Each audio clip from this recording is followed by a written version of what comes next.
alaikum. C'est moi, Kassan Souaki, conteur à la cour du calife de Bagdad. Et je raconte les histoires des 1001 nuits. Et cette année, je raconte l'histoire du génie, du marchand et des 3 vieillards. Mais je ne peux pas vous raconter toutes les histoires. Je vais me contenter, pour me présenter, de vous en raconter une seule. Celle du vieillard et des 2 chiens. Voici comment il racontait à peu près cette histoire. Quand j'étais jeune, j'avais 2 frères. Et à la mort de mon père, il nous légua à chacun 1000 pièces d'or. J'ai pris les 1000 pièces d'or et je construis un petit commerce. Et durant 2 années, je fis des petites affaires, mais toujours très honnêtement, sans jamais voler personne.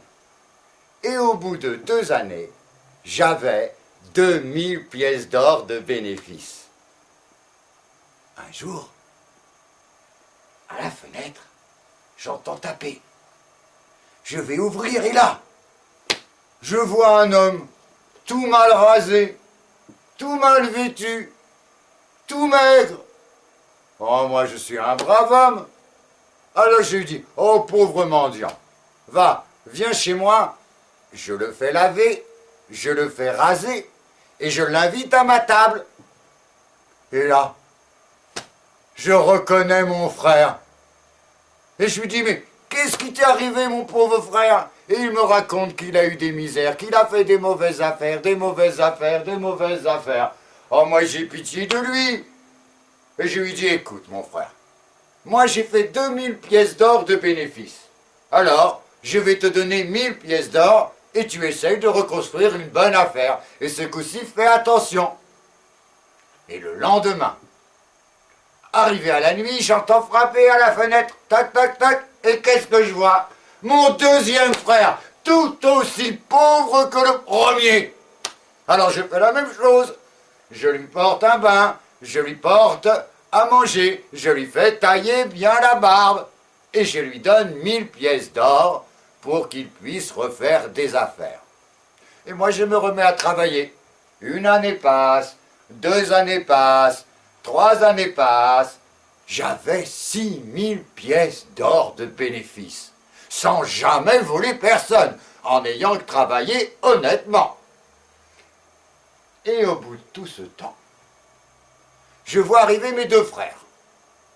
Ils viennent me voir et me disent, tiens, si tu voulais bien faire des affaires avec nous, nous allons partir dans les pays étrangers, là-bas il y a beaucoup d'argent à gagner. Oh, moi je leur dis, ça sert à rien de partir là-bas à l'étranger. Moi je suis là, à Bagdad, tranquille, je fais mes petites affaires.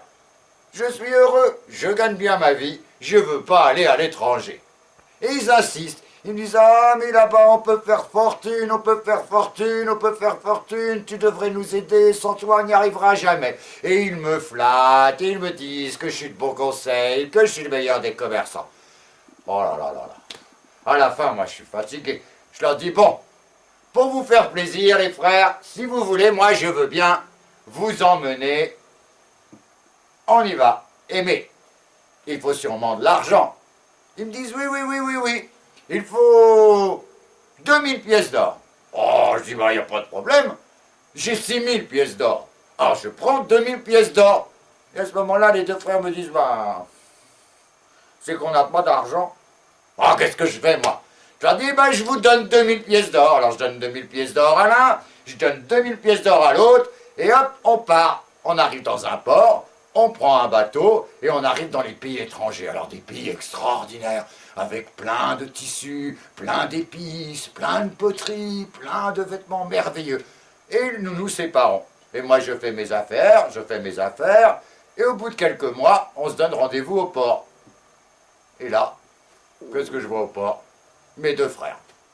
Ils arrivent, pas un bout de tissu, pas une poterie, pas une pierre précieuse, rien du tout. ils avaient encore fait des mauvaises affaires. Je leur dis, oh bah c'est pas grave, je vais quand même vous payer le voyage en bateau pour retourner à Bagdad. Et quand j'arrive pour monter sur le bateau, là, je vois une femme, toute en haillons, toute sale. Elle me regarde et me dit, marchand, veux-tu bien m'épouser? Bon. Moi je réfléchis, et je me dis, bon, si je peux l'épouser cette malheureuse, et qu'elle ne meure plus de faim, ça fera toujours une femme pour m'aider dans mon magasin. Alors j'accepte. Puis je dis, bon, je ne peux pas épouser une femme en haillons. Je lui donne quelques petites pièces d'or et je lui dis, allez femme, va t'acheter des robes.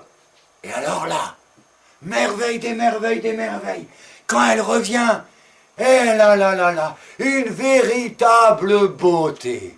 Tous les hommes la regardaient, toutes les femmes l'enviaient, elle était belle, elle était belle, elle était belle. Et puis en voyage, j'ai appris à l'aimer. Elle a appris à m'aimer. Et nous étions heureux. Un soir, assis sur le bord du bateau, nous regardions le soleil se coucher. Au loin, Bagdad apparaissait. Quand tout à coup, nos deux frères nous prennent comme ça, et hop là, ils nous jettent dans l'eau, et ils me jettent moi, et ils jettent ma femme, et moi je sais pas nager, alors je dis je coule, je coule, je coule, je coule, je coule. Mais je coule pas. Je reste au-dessus de l'eau. Et il y a ma femme qui me dit, ah là là, mon époux, je savais que tes frères te feraient du mal. C'est pour ça que j'ai décidé de t'aider, et puis de t'épouser, parce que tu es un brave homme. N'aie crainte, je suis une grande magicienne, je t'emmène direct maintenant à Bagdad, dans ton magasin. Et une formule magique, et hop là, j'arrive dans mon magasin à Bagdad. Ah, je dis, quelle extraordinaire histoire. Et elle me dit, il va falloir punir tes frères.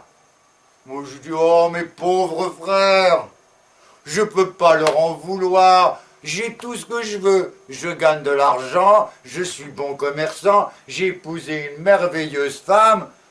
Je peux pas leur en vouloir.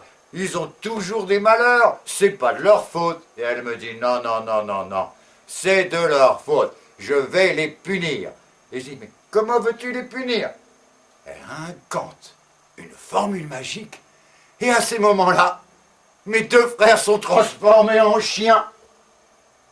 Voilà pourquoi ce vieillard se promène toujours avec deux chiens. Ah, c'est bien une histoire extraordinaire que celle-ci. Mais il y en a d'autres dans les mille et une nuits, beaucoup d'autres. Je pourrais vous les raconter.